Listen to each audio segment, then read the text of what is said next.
everybody thinks that it seems like the victims were incapacitated and that's how they froze to death. And that leads you to, well, were they under the influence of something?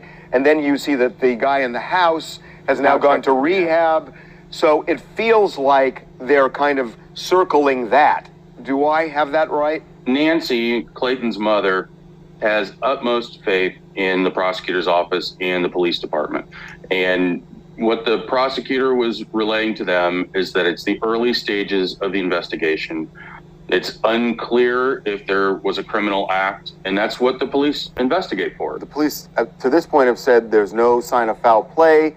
As for a cause of death, they're saying we won't know until we get toxicology. Did you get any idea of a timeline for that? When they indicate there's no sign of foul play, that means there's none of the classical signs of a violent death. As far as the toxicology report, it is my belief that later today a press release will be made by Kansas City Police or by the Platte County Prosecutor's Office regarding the toxicology report. Did they explain to the family what they found in the toxicology report? To the best of my knowledge, yesterday the results of the report were not known.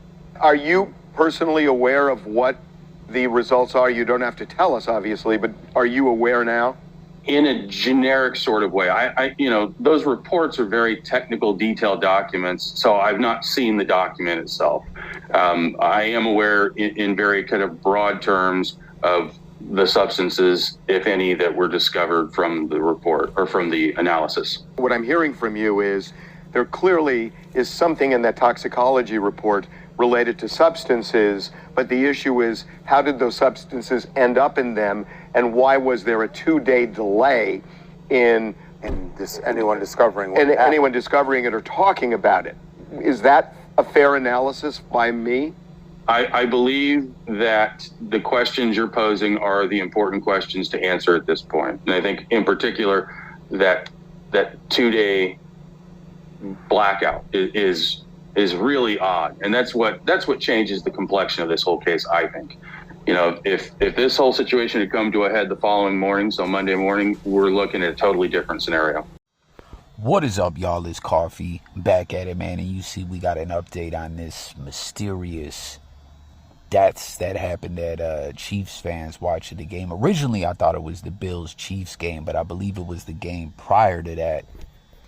And it just made no sense. The dude whose house it was didn't call anyone.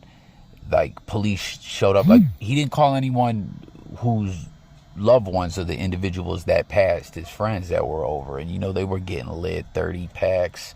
Now, as more information is becoming clear, we're hearing that there was talks from, like, other individuals that were tapped in with the people there, that they were talking about getting high and things like that. And some other loved ones that were like, yo, my peoples died over there at this crib, and their cars were there for a couple days. Dude didn't call us. He's just acting like he was sleeping after the game. And when the police showed up, after people kept asking for welfare checks, he just came out reportedly with like an empty cup of wine or something like that, pretending he was sleeping. Like, oh, they were here still? They froze to death in my backyard? It just didn't add up. And that individual you heard speaking there, that attorney, he was hired. Damn, I almost said fired. I'm tripping. He was hired by one of the family's mothers of one of the three who passed away. And it's a bit confusing to me. I mean, I guess, like, because typically you hire for an attorney for a civil suit or like if you're charged with something or something like that. But in this case, the person whose mom hired the attorney is deceased. So I don't know if she just knows this attorney, he's a friend of the family, or she's tapped in with him. She threw him a little bread and said, listen, can you reach out to your connections? Can you find out what happened? And it's crazy right now. There's varying reports.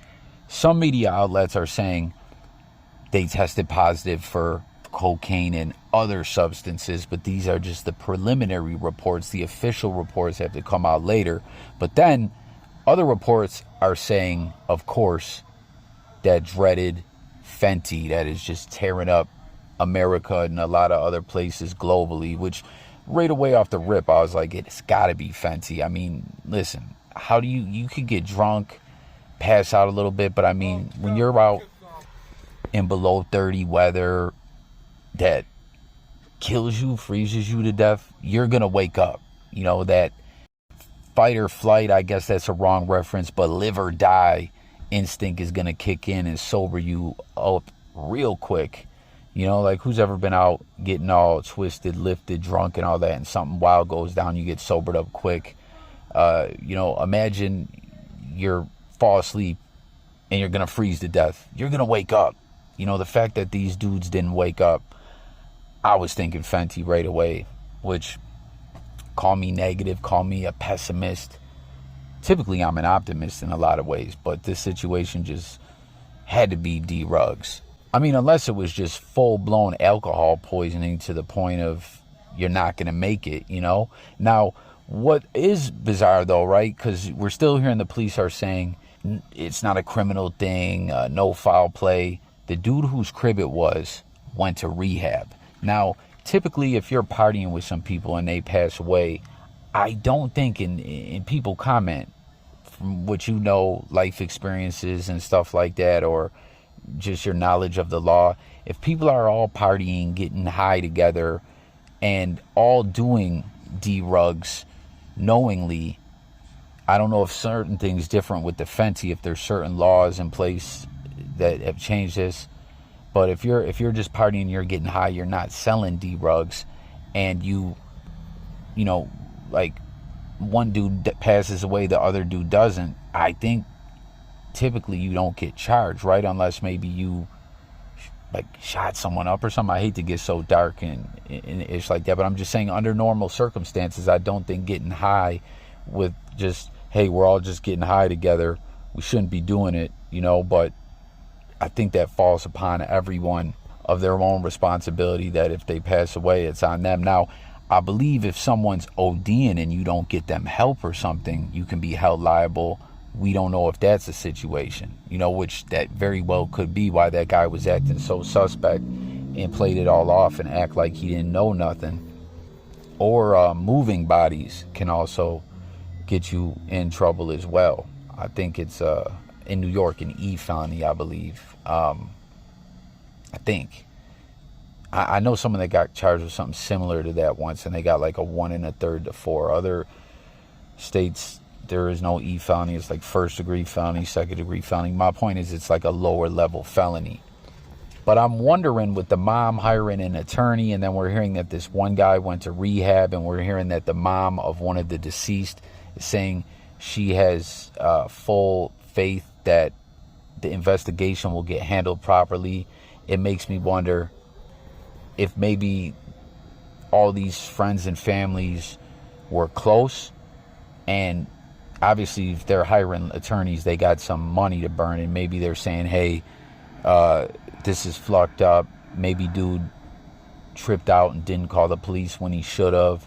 Our kid was getting high with them as well. We don't want to see his life thrown away. We're going to get an attorney involved to kind of help assist the police through the investigation. This dude should go to rehab, so in cases he does catch a case, he can get probation or something. I don't know.